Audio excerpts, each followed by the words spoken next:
In this Marianah met kunsgeselsies, Artie Chats, and we're here at Missionvale Care Centre, and this place conjures up such pleasant thoughts and past memories with me, even when Sister Ethel was still here. And of course, this is in what a memorial for her. I am with Linda van Oudheusden. Van Oudheusden is a very interesting surname. Mm-hmm. Is it Dutch? It is a Dutch surname. Yes, you're quite right, Marianah. It's a Dutch surname. And interesting fact, there's only 3 of us in the entire country with that surname. It's myself, my mom, and my dad. And I always said I would marry a Smith or a Botha or something easier in South Africa. But then I held on to the name for snotty and practical reasons. So even though I'm married, I've kept my maiden name. You've kept your maiden name because you've had it for quite a while. I'm not going to ask you for how long. Of course, I was a Van Sale. Oh, okay. So you're done. Okay. But what I want to get to is Sister Ethel Normoyle was the founder. And I remember chatting with her. And I remember our minutes we used to have. It's still going on, the Mandela Day minutes. How many minutes is 67. 67. I can never remember that. 67 minutes and cut soap and do all sorts of things. That's such a wonderful activity to be involved in. But tell me a bit more about Ethel. Sister Ethel. Sister Ethel is probably one of the most iconic, unique, incredible people I've ever had the privilege to meet. And I think if you speak to anybody, whether you've met her for a few minutes or whether you knew her well, they would echo that. Yes. She had an amazing ability to enter into people's lives. And when I say people, I mean people from all walks of life. It didn't matter if you were dirt poor, if you were the CEO of the biggest company in the world, everybody in between, whether you were a young person. That was always very interesting to me, was how she could relate and engage to people far, far younger than her. She never lost that youthful energy. Exactly. And she just had a knack for knowing exactly what to say, when to say it, and how to say it. And there's a Gaelic word, it's Anamkara. I don't know if I'm doing the pronunciation justice, but it means soul friend.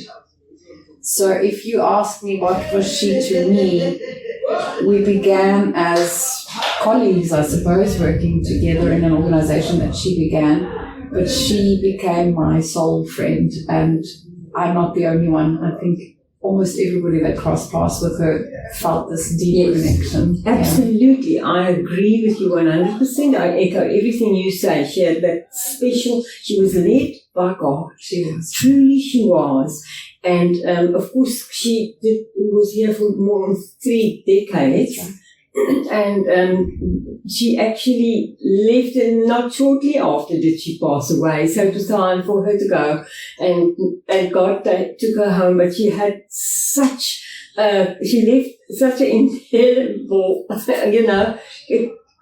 her stamp is so clear. Now, what I've got in front of me here is something that a friend of mine, she knits and crochets and does stuff, and she's like that. She just wants to do, but she doesn't want to be much in the public. Like Sister Ethel didn't mind that. She could even sing a bit, Sister Ethel. She was a beautiful singer, yeah.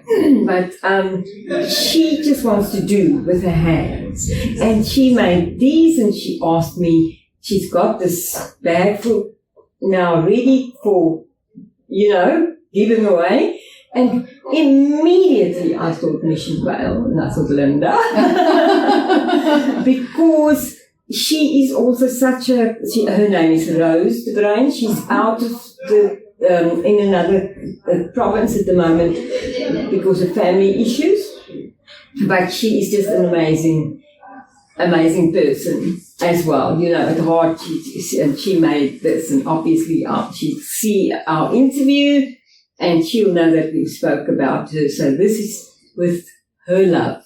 And I just want to Love say from Rose. what incredible love. You can see every stitch is so lovingly made. If you look at the little trim she's put on here, this is not just done willy-nilly. This is really kept the person on the other side that will be receiving this. So I do want to say a very big thank you, Rose, for the many, many hours that has gone into it, but for the love and the detail and the care that you put into each of these. And as you can see, Marianah and I are dressed in our winter best, and it's because it is actually really, really cold here today. It is frozen. It is, that cold chill when the snow's on the mountain. It's that kind of day here today.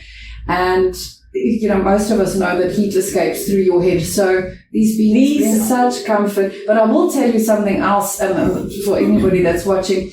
Besides the comfort and the warmth, which is so critical on a day like today, these are styling. These are going to trend. Like I will tell you, young people will be queuing up to receive these as well. So thank you so, so much. This is just phenomenal. It's a great thank you for bringing it specifically to us. Yes, that was my first thought, because I've got so many experiences. I've had so many experiences here and, being around in your different...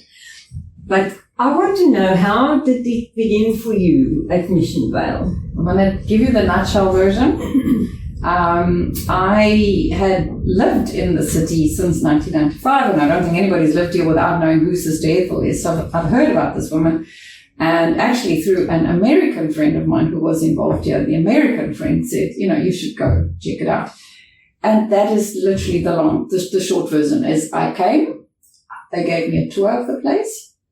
And I've always said to Sister Ethel and to many visitors who have been here, there's something in the ground here. It's not something I can explain with science. It's not something I can explain with logic. But there was something that compelled me to come back. And that is honestly, that's the long and the short of it, was I couldn't get the place out of my mind. And, it was definitely not part of my life plan. Qualified. So I studied, I've got a bugger-all degree, a bugger-all degree in media communication and culture. So the plan, Marianah, was to be a high heel wearing, advertising executive, clinching high-end deals, so that was very much the plan. Working for a non-profit organization in the middle of a township, not on the to-do list, not on the plan, definitely. Probably if you asked me even 3 months before I began, would you ever, I wouldn't, it's the craziest thing. It wasn't the plan, but here I am. And now it's ruined me for everything else. I love it. So you've been here since... 15 years. 15 years. 15 years, yes. Yeah, so this is my 15th year. And like I say, I wouldn't trade it for the world. You wouldn't trade it. And of course, the centre includes so much. We've got background noises we can hear it. We've got a minute to go. We've got to wind up, but you've got everything. You've got different education groups. Yeah. Yes. Yeah. So I'm going to very quickly try and explain what we do here. I think let me start by saying our approach has changed completely. So we are a welfare organization, but we have realized that by doing consistent handouts, you create dependency and entitlement. And so while we are here to serve the very many, very challenging needs of this community that we find ourselves in, we have also discovered if you're constantly doing something for somebody, they will never learn to do it themselves. So we had to have hard conversations with ourselves and say, okay, if we've been giving somebody bread and soup and they're still standing in the same line 10 years later, what have we really done to impact their life? Yes. So we have created a community exchange system, and it is a platform of reciprocity. And one of the biggest things we've learned from that is that people actually want to do something. They want to work. They want to feel like they matter. They want to have a sense of purpose. Yes. The way the community have embraced this shift has been amazing. So they can volunteer, they can bring recycling, they can go to a support group, or they can go to one of our skills development programs. In exchange for that, we give them MCC bucks. It's not actual money. It's a token. They can use those bucks and shop for what they need. Okay, yes. Fine, thank you so much. That says it all, actually. And in honor of Sister Ethel. Of course, she's smiling in heaven. I want to say thank you for the opportunity to hand over these beanies and for learning more. And we'll definitely have more chats in future. Thanks. So good to see you. Thank you so much. And thanks for everybody watching. Be blessed. And time for me, Marianah Chats, to say bye-bye.